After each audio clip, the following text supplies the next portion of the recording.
عليكم ورحمة الله وبركاته. عمو جمال رجع لكم بمثل جديد وليه قصة أكيد أكيد أكيد أكيد جديد. المهم، أمثالنا شعبية مصرية عربية، أمثالنا مية مية على لسانك أنت وهي وهي. أمثالنا مصرية شعبية، لكل مثل ليه قصة وليه حكاية. اسمعوا المثل ده جديد، تقريبا ناس كتير أول مرة تسمعه. استنوني لحظات وهرجع لكم أقول لكم المثل.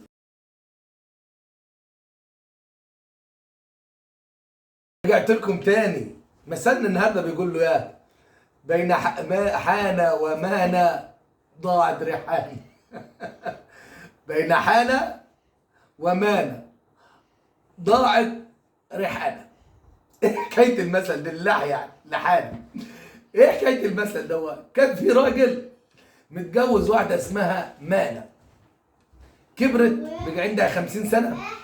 طبعا هو ايه قال لك دي كبيره وانا راجل عاوز اشوف شباب واشوف حياتي، اعمل ايه؟ اتجوز واحده تاني.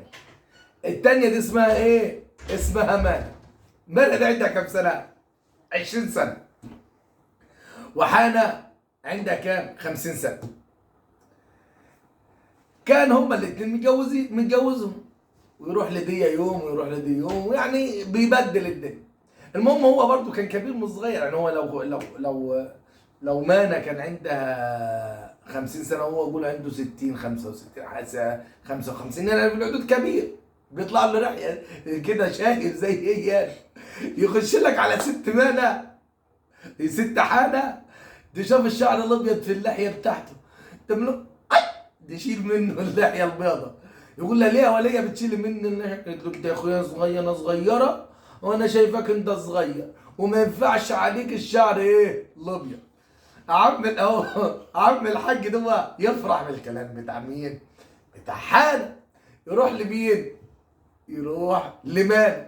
مان اول ما شافه شعر اسود كده، شعر فيه اسود، تيجي له عند اللحيه وتشد الشعر الاسود. يقول لها ليه يا وليه بتشد الشعر الاسود؟ بعدين قالت له انت كبير وما ينفعش تبقى صبي.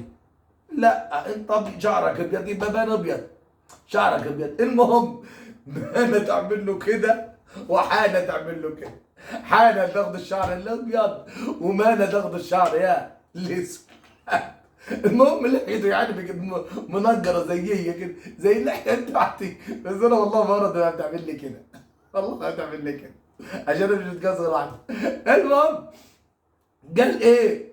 قال لي واحد صاحبه قال له يا عم لحيتك ما مقطع كده منجره. بعدين قال لي الراجل بين حانه ومانه ضاعت لحانه.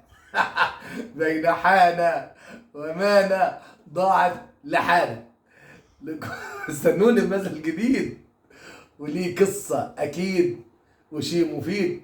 وما تنسوش بعد الاشتراك تعملوا لايك وفعلوا الجرس ودعم، وببعت لكم تحيات أبرار وسجدة. واستنوني في مثل جديد.